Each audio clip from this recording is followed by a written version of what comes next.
Okay, so before announcing the top three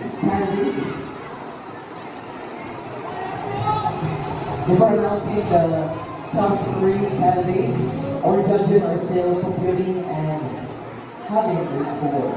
Yes. And before we proceed announcing the top three finalists of Miss Santorini 2024, we will be awarding the Minor Award. Are you ready, everyone?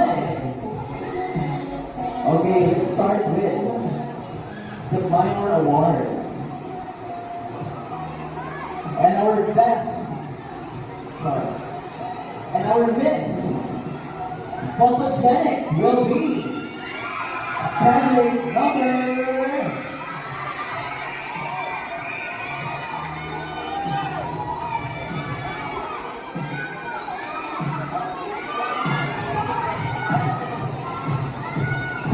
number... Candidate number... Nine. Number 9!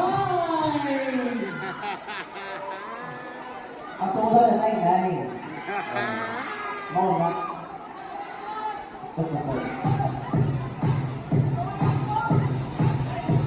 Actually, ako ang number 9.